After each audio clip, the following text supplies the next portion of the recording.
Hi everyone, my name is Nidhi Bhatnagar and welcome you all in this channel. तो आज की video में क्या सीखेंगे, देखो आज हम करने वाले हैं क्लास 7th का एनसीईआरटी की बुक से ज्योग्राफी का चैप्टर नंबर 8, जो कि 8 था। अभी किसी किसी की बुक में आपको ये चैप्टर नंबर 6 भी मिलेगा। तो चलो विदाउट डिले अपनी वीडियो को शुरू करते हैं। Human environment interaction, the tropical and subtropical reason.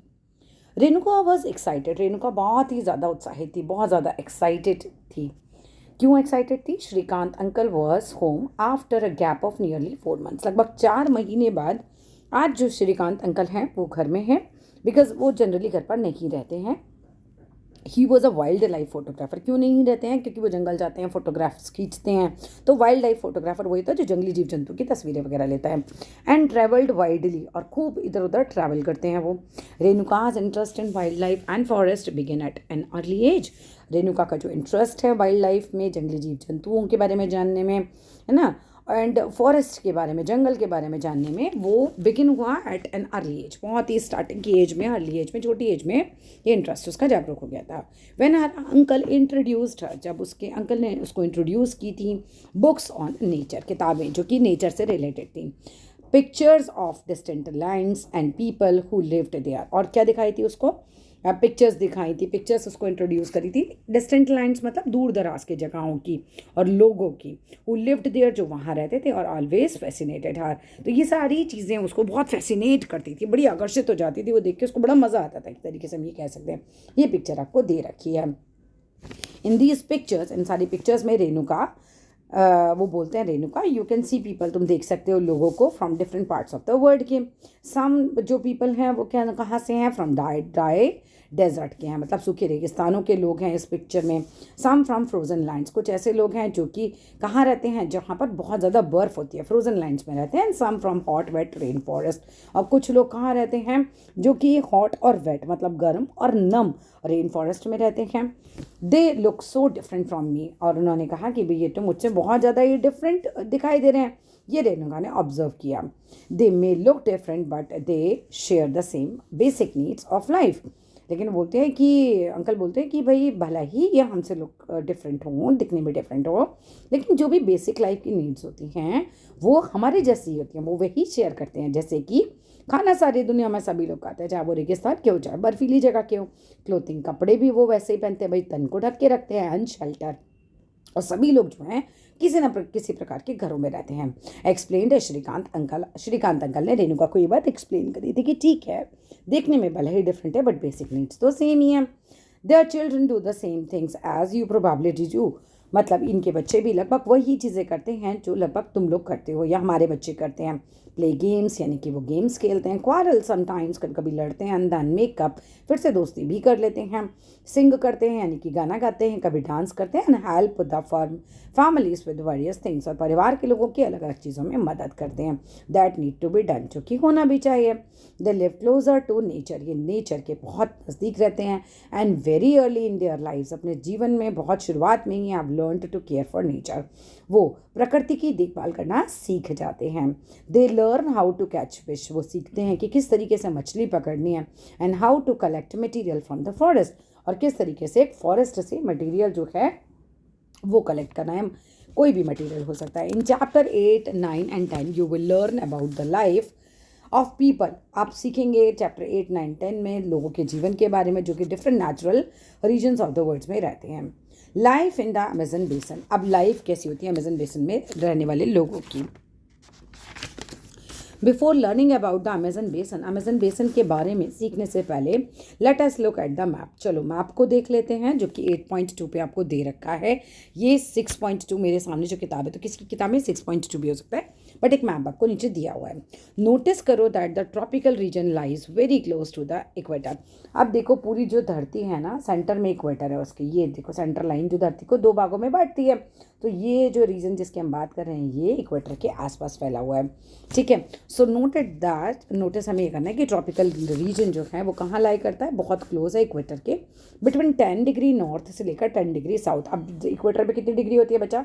Equator पे होती है 0 डिग्री। तो 10 लाइनें ऊपर तक, 10 लाइनें नीचे तक, 10 डिग्री नॉर्थ और 10 डिग्री साउथ, इसके बीच में ये ट्रॉपिकल रीजन है सारा का सारा, ठीक है। क्लियर है ये बात? द रिवर अमेजन बेसिन यहाँ पर फ्लो करती है थ्रू दिस रीजन, इस रीजन से वो निकलती है। नोटिस करो how it flows from the mountains, notice करो किस तरीके से वो माउंटेन से फ्लो करती हुई आती है, टू द वेस्ट साइड में जाती है एंड फिर वहाँ पहुँच जाती है अटलांटिक ओशन में, जो कि ईस्ट की साइड है। ईस्ट किस तरफ होता है बच्चे? इस तरफ होता है, ठीक है, ईस्ट इस साइड जो होता है, इधर जाके वो इस तरह से ऐसे गिर जाती है। इस चीज़ को आपको नोटिस करना है। अब यहाँ से क्वेश्चन बनेगा माउथ क्या होता है, तो the place where the river flows into another body of water, एक ऐसी जगह जहाँ से एक नदी किसी और वाटर बॉडी में जाकर मिल जाए, जैसे किसी समुद्र वगैरह में मिल जाए, तो वो उसका माउथ कहलाता है। न्यूमरस ट्रिब्यूटरी, बहुत सारी ट्रिब्यूटरीज, ट्रिब्यूटरीज क्या होती हैं? सहायक नदियाँ, छोटी छोटी नदियाँ जो कि मेन नदी में आकर मिलती हैं, वो उसकी ट्रिब्यूटरी कहलाती हैं। ट्रिब्यूटरी जो होती है, न्यूमरस ट्रिब्यूटरीज ज्वाइन कर लेती हैं अमेजन रिवर को फ्रॉम द अमेजन बेसिन, ठीक है, टू फॉर्म द अमेजन बेसन। और एक तरीके से अमेजन बेसन, देखो बेसन क्या होता है, जैसे आपका वॉश बेसन होता है, एक गड्ढा होता है जिसमें कि पानी चला जाता है, ऐसे ही नदी भी क्या है, एक बेसिकली बहुत बड़ा गड्ढा है जिसमें पानी भरा हुआ है, इसीलिए इसको अमेजन बेसन बोला गया है, ठीक है। ऐसी गंगा बेसन, ये सब पढ़ोगे आप आगे क्लासेस में। तो अमेजन बेसन इस तरह से बहुत सारी ट्रिब्यूटरीज आ रही है, जैसे कि यहाँ से एक नदी आ रही है, यहाँ से आ रही है, यहाँ से आ रही है, बहुत सारी मिलियन, इस तरीके से अमेजन नदी, अमेजन बेसन ये बन जाता है। क्लियर है ये बात? द रिवर बेसन ड्रेन्स, जो रिवर बेसन होती है वो ड्रेन होती है पोर्शंस ऑफ ब्राज़ील में, मतलब थोड़ा ब्राज़ील की साइड गिरती है, कहीं पार्ट्स ऑफ पेरू में गिरती है। इसके अलावा अगर हम बात करते हैं तो ये बोलिविया में गिरती है, इक्वाडोर में गिरती है, कोलंबिया में गिरती है, और स्मॉल पार्ट ऑफ वेनेजुला में जाके भी इसका पानी जाता है। Some of the countries of the basin through which the equator passes, ये कुछ कंट्रीज़ हैं जिससे इक्वेटर से जो पास होती हुई कंट्रीज़ हैं वो आपको बता रखी हैं, जिससे इक्वेटर पास होता है। यहाँ पर देख लेते हैं आप, व्हेन एक स्पेनिश एक्सप्लोरर थे तो उन्होंने डिस्कवर्ड किया था अमेजन रिवर को, ठीक है। व्हेन स्पेनिश एक्सप्लोरर्स, एक भी नहीं थे, कई सारे थे। एक्सप्लोरर कौन होता है? जो एक्सप्लोर करता है, खोज करता है। व्हेन स्पेनिश एक्सप्लोरर ने डिस्कवर्ड किया था अमेजन रिवर को, they were attacked by a group of local tribes, तो उन पर लोकल ट्राइब्स ने, लोकल जनजातियों ने उन पर हमला कर दिया था, आदिवासियों ने। उन लोगों ने क्या पहन रखा था? आदिवासियों ने वेयरिंग कर रखे थे हेड गियर्स, मतलब सर पे कुछ पहन रखा था head gear type, and grass की स्कर्ट्स पहनी हुई थी। These people remind them of the fierce tribe of women, इन लोगों को देखकर इन्हें किसकी याद आई थी? फायर्स, एकदम भयानक एक जनजाति होती थी औरतों की, जो कि वॉरियर्स, योद्धा थी औरतें। कहाँ की थी वो? Known in the ancient Rome empire में वो जानी जाती थी एज द अमेजोन्स, अमेजोन्स के नाम पे। अब इन्हें जब नदी मिली तो इन पर इन लोगों का अटैक हुआ, तो इनको अमेजोन्स की याद है, इसीलिए इस नदी का नाम इन्होंने अमेजन रख लिया, ठीक है। Hence the name is Amazon, इसलिए इस नदी का नाम भी हम बोल सकते हैं अमेजन रिवर बोला जा रहा है, अमेजन बेसिन बोला जा रहा है। क्लियर है? अब ट्रिब्यूटरी के बारे में पढ़ लेते हैं, ट्रिब्यूटरी क्या होती है। दीज आर स्मॉल रिवर्स, ये छोटी छोटी नदियाँ होती हैं that join the main river, जो मेन रिवर को जॉइन करती हैं। The main river along with its tributaries, जो मेन रिवर होती है अपनी ट्रिब्यूटरीज के साथ, अपनी सहायक नदियों के साथ ड्रेन कर जाती है एक एरिया में, मतलब कहीं जाके मिल जाती है, कहीं जाके उसका पानी गिर जाता है। नदी का पानी घूम फिर कर कहाँ चला जाता है? कहीं ना कहीं तो गिरता है, किसी समुद्र में जाकर मिले, कहीं तो जाके गिरता है, ठीक है। और ये फॉर्म करती है रिवर बेसिन को, और the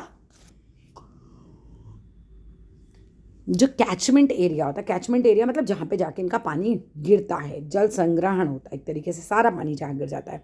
the Amazon basin is the largest river basin है इन द वर्ल्ड, इतना बड़ा गड्ढे में पानी कहीं पे भी नहीं है जितना अमेजन बेसिन में है बेसिकली। इसके अलावा अगर बात करते हैं तो क्लाइमेट की बात करते हैं। एज यू नो, जैसा तुम्हें पता है, द अमेजन बेसन स्ट्रेचेस, फैला हुआ है डायरेक्टली ऑन द इक्वेटर, पूरा अमेजन बेसन इक्वेटर पे के आसपास फैला है, and it is characterised by, और इक्वेटर के पास क्या होता है, जो क्लाइमेट होता है वो होता है हॉट एंड वेट क्लाइमेट, बहुत ही गर्म और चिपचिपा क्लाइमेट होता है थ्रू आउट द ईयर, पूरे साल।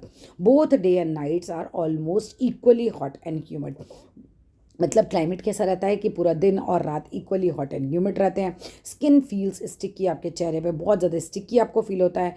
It rains almost every day, यहाँ पर लगभग रोज़ ही बारिश होती है, that too without much warning. और बारिश कैसे होती है? वार्निंग भी नहीं होती, मतलब बारिश ऑटोमेटिकली हो ही जाती है, कभी भी बारिश हो सकती है। Means the day temperature are high, तो दिन का जो टेम्परेचर्स होते हैं वो हाई होते हैं, मतलब गर्मी ज़्यादा होती है, एंड वेरी हाई ह्यूमिडिटी, और बहुत ज़्यादा चिपचिपाहट होती है, बहुत ज़्यादा ह्यूमिडिटी होती है। एट नाइट की अगर हम बात करें तो टेम्परेचर गोज डाउन, टेम्परेचर थोड़ा कम होता है, यानी गर्मी थोड़ी कम हो जाती है, but humidity remains high, humidity उतनी ही हाई रहती है।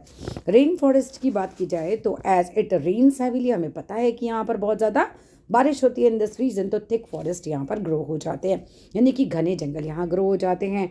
The forest are in fact so thick, जो जंगल होते हैं वो बहुत ज़्यादा थिक होते हैं यहाँ के, दैट द डेंस रूफ जो होती है वो उनसे क्रिएट हो जाती है, एकदम घनी छत सी बन जाती है।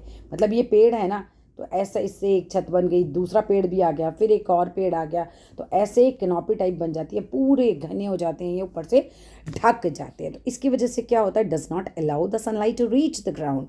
इसकी वजह से जो सूरज की रोशनी है वो ग्राउंड पर नहीं आ पाती। The ground remains dark and damp, तो अंधेरा ही रहता है और बिल्कुल डैम्प रहता है। डैम्प मीन्स नम रहता है, गीला रहता है, क्योंकि सूरज की रोशनी पानी को इवापोरेट नहीं होने देती।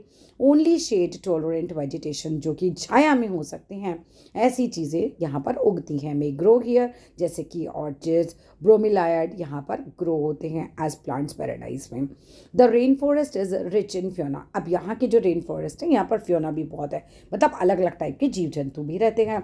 बर्ड्स की बात करो तो यहाँ पर toucans, humming birds, macaws with their brightly coloured plumage, मतलब जो मकाओ है उसके शरीर पे बहुत बढ़िया बढ़िया कलर्स होते हैं। ओवरसाइज बिल्स, जो यहाँ की जो चिड़िया होती हैं वहाँ के चोंच भी, मतलब लंबी चोंच वाली चिड़िया भी आपको मिलेगी। फॉर ईटिंग में एकदम डिफरेंट फॉर्म बर्ड्स यहाँ पर जो है एक तरीके से फॉर ईटिंग, मतलब चोंच उसकी लंबी होती है ईटिंग करने के लिए।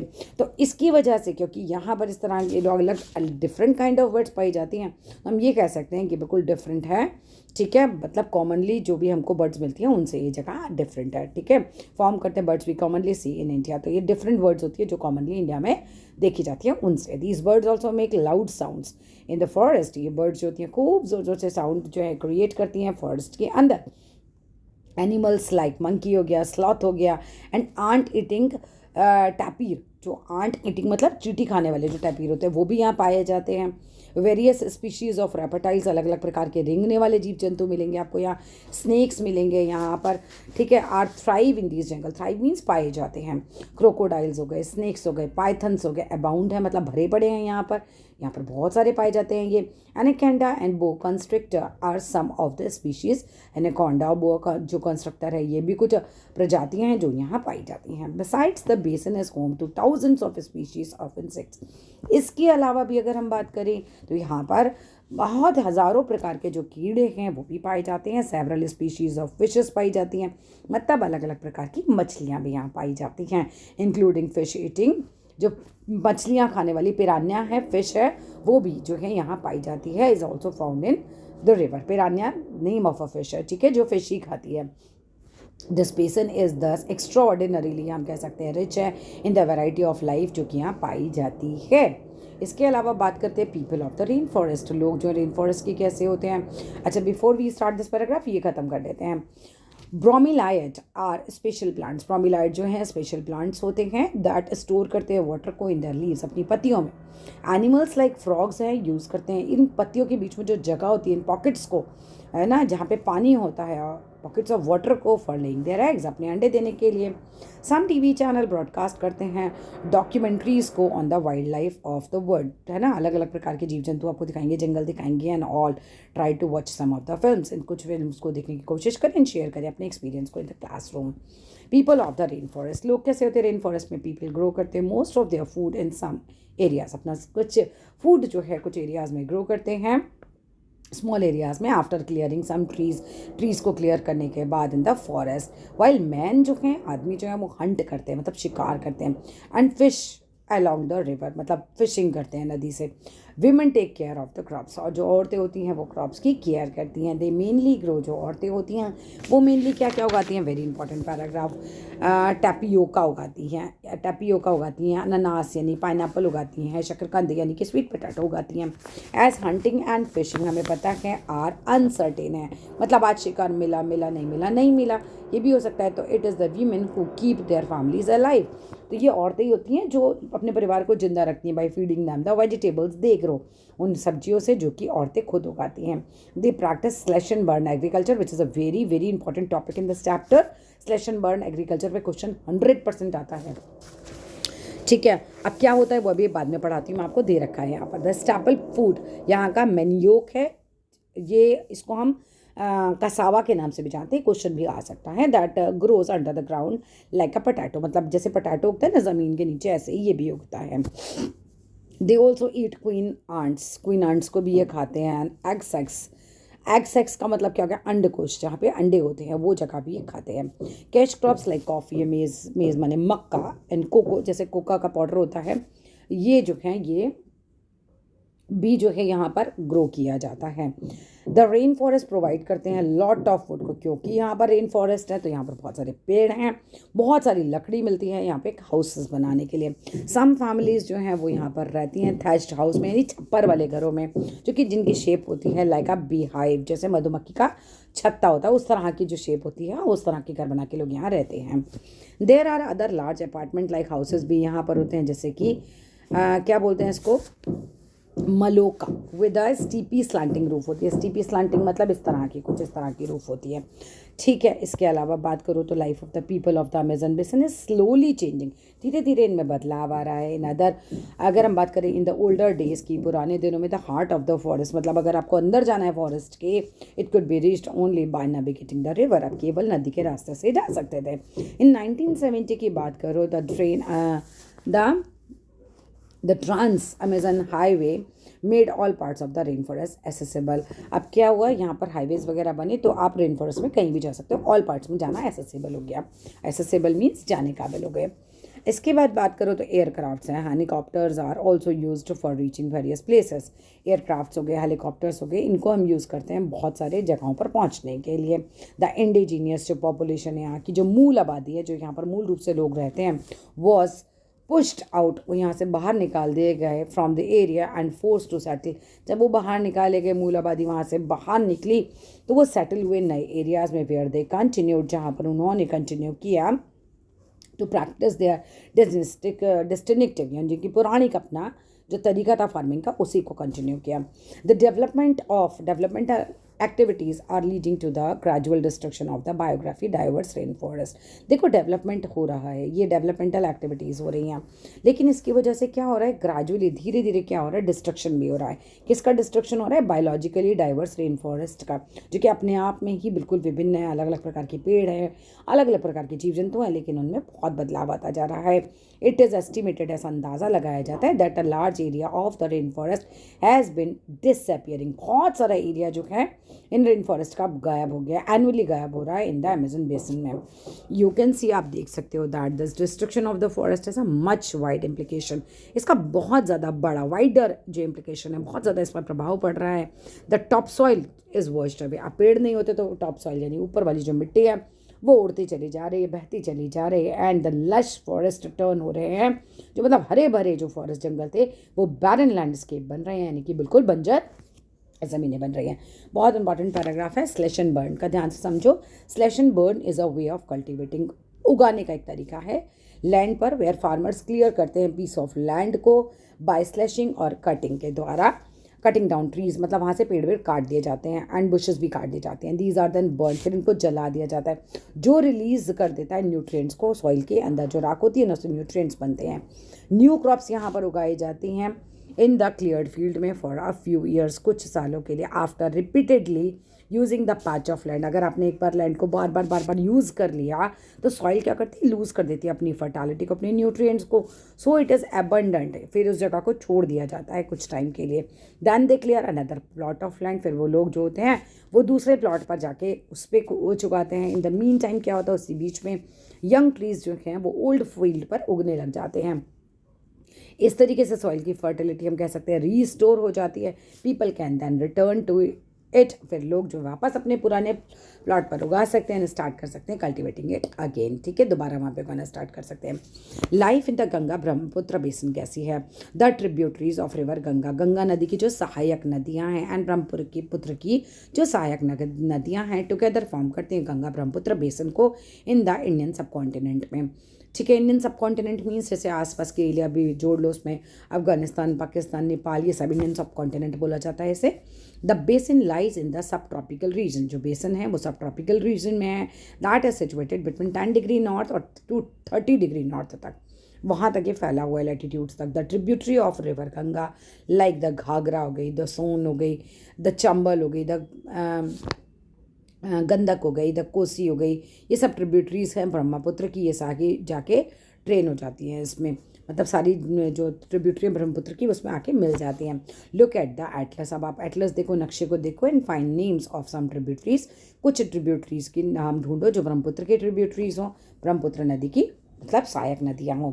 The plains of the Ganga and the Brahmaputra, the mountains and the foothills of the plain जगहें गंगा की और ब्रह्मपुत्र की, उनके पहाड़, उनके फुटल्स मतलब बिल्कुल पहाड़ के नीचे वाली जगहें जो भी हैं, Himalayas and Sundarbans delta are the main features हैं इस बेसन के।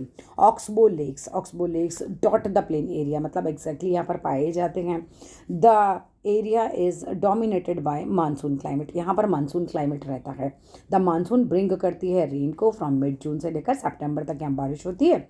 समर्स बहुत हॉट होती हैं और विंटर यहाँ पर कूल होती हैं। Look at the map of India, आपको इंडिया का मैप देखना है, फाइंड आउट करना है द स्टेट्स जहाँ पर गंगा ब्रह्मपुत्र बेसन लाई करते हैं उन जगहों को। द बेसन एरिया हैड वरीड टोपोग्राफी, इस जगह की टोपोग्राफी मतलब जैसे जहाँ की जो भी चीज़ें बनी हुई हैं वो जगह बहुत ही भिन्न है, जो कहीं प्लेन है कहीं कुछ है, मतलब बहुत टोपोग्राफी एकदम भिन्न है। द इन्वायरमेंट प्ले करता है इसमें in the distribution of population में काफ़ी dominant role. The mountain areas with steep slopes have inhospitable terrain, बहुत ही प्रतिकूल यहाँ का जो है वातावरण है, यहाँ पर रहना मुश्किल है। Therefore less number of people यहाँ पर रहते हैं, इसी वजह से यहाँ पर कम लोग रहते हैं माउंटेन एरिया ऑफ गंगा और ब्रह्मपुत्र बेसन में। द प्लेन एरिया जो कि प्रोवाइड करता है मोस्ट सुटेबल लैंड को फॉर ह्यूमन हैबिटेशन। अब सीधी सी बात है, जो प्लेन जगह होती है वहाँ पे लोगों को आराम से नौकरी भी मिल जाती है, आराम से घर भी बन जाते हैं, रोड्स भी बन जाते हैं, पानी वानी की सुविधा भी सही होती है, तो जीवन आसान है, तो लोग यहाँ पर रहना आराम से शुरू कर देते हैं। द प्लेन एरियाज प्रोवाइड करते हैं the most suitable land for the human habitation. The soil is fertile, मिट्टी यहाँ के उपजाऊ होती है। एग्रीकल्चर मेन ऑक्यूपेशन होता है यहाँ के लोगों का।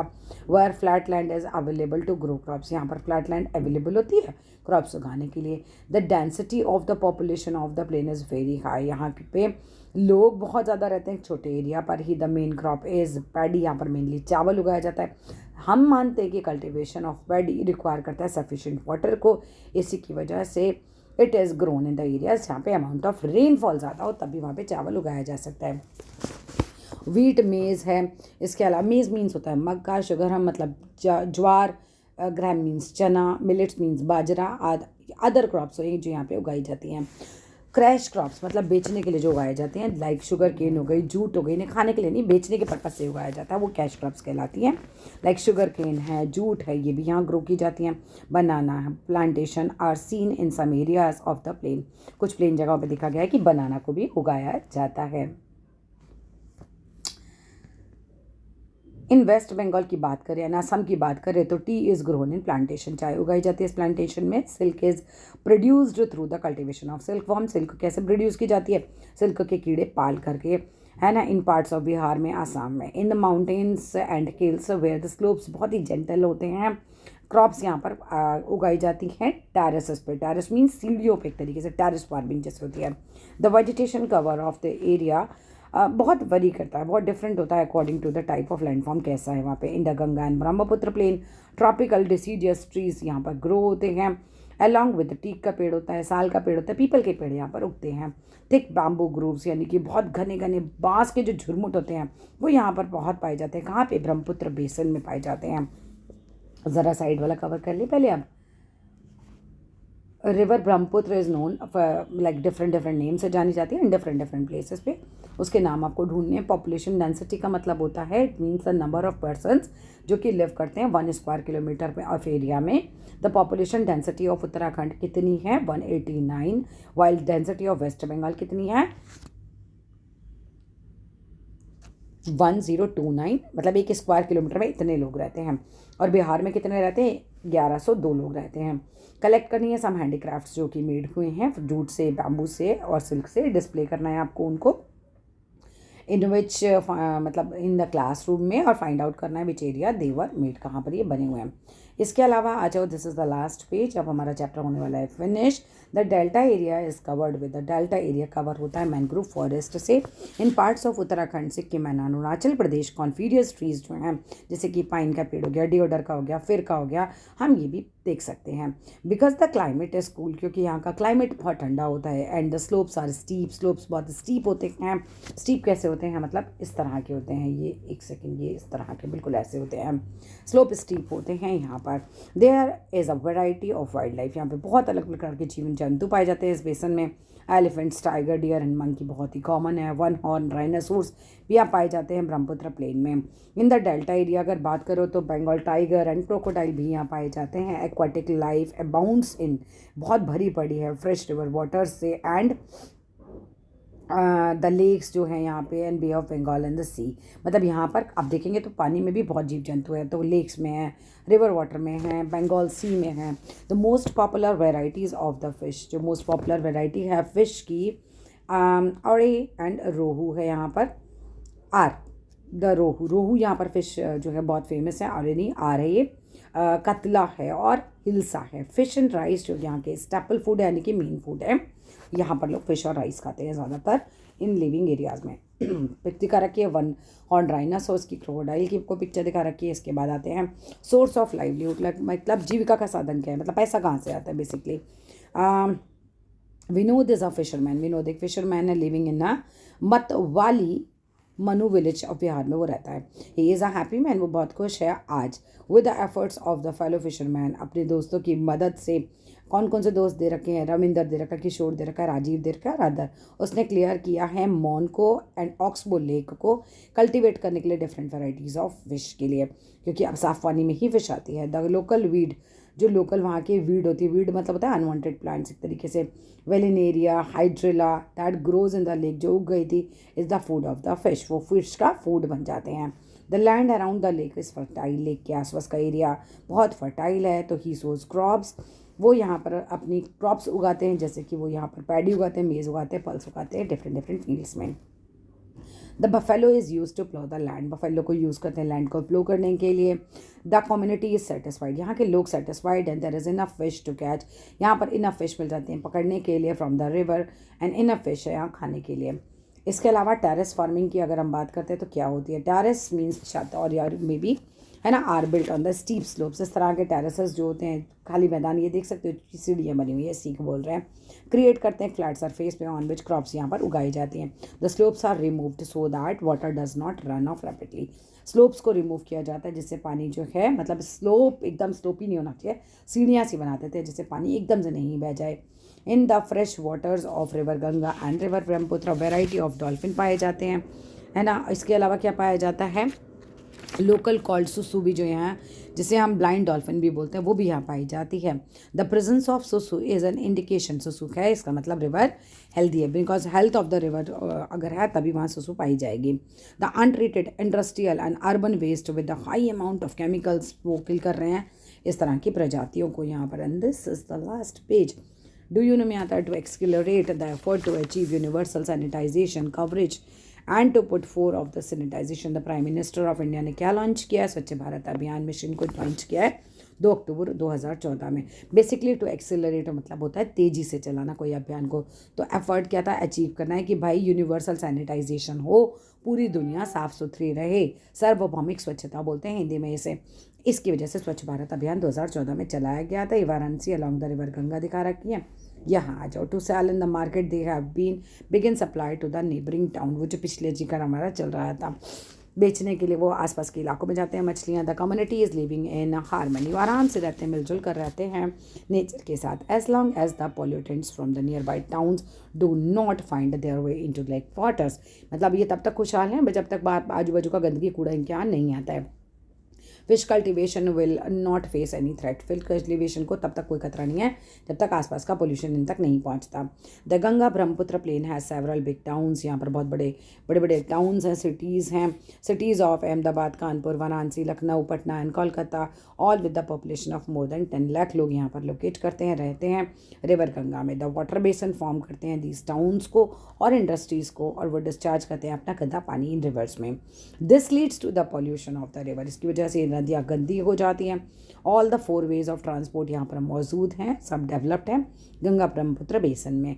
इन द प्लेन एरियाज़ की बात करो तो रोडवेज रेलवेज आपको मिल जाते हैं ट्रांसपोर्ट के लिए फॉर द पीपल, वो लोग एक जगह से दूसरी जगह जा सकते हैं। द वाटरवेज इन द वो भी बहुत अनइफेक्टिव मीन्स ऑफ ट्रांसपोर्ट है, पर्टिकुलरली अगर हम बात करते हैं अलॉन्ग द रिवर्स, नदी के साथ साथ वो वाटरवेज आपको मिल जाएंगे। कोलकाता एक इंपॉर्टेंट पोर्ट होता है किस चीज़ का, रिवर हुगली पर, जो plain area also has a large number of airports. इसके अलावा एयरपोर्ट्स भी यहाँ पर प्लेन एरियाज़ में पाए जाते हैं। टूरिज़्म जो है वो काफ़ी ज़्यादा इंपॉर्टेंट एक्टिविटी है इस बेसन में। ताजमहल जो बना हुआ है वो बना है यमुना नदी के किनारे आगरा में। इलाहाबाद में क्या मिलता है, संगम, कॉन्फ्लुएंस मीन्स संगम मिलता है ऑफ द रिवर गंगा का और यमुना का। बुद्धिस्ट स्तूपा इज उत्तर प्रदेश और बिहार में, लखनऊ एंड विद इमामबाड़ा, सब नदियों के किनारे basically. Assam with Kaziranga and Manas with wildlife sanctuaries and Arunachal Pradesh with distinct tribute culture are some of the places जहाँ पे लोग आते हैं वर्ल्ड के विजिट करने के लिए। It's all in this video. होता है हमारा चैप्टर फिनिश। वीडियो अच्छी लगे तो लाइक करना, शेयर करना, सब्सक्राइब करना। Thank you.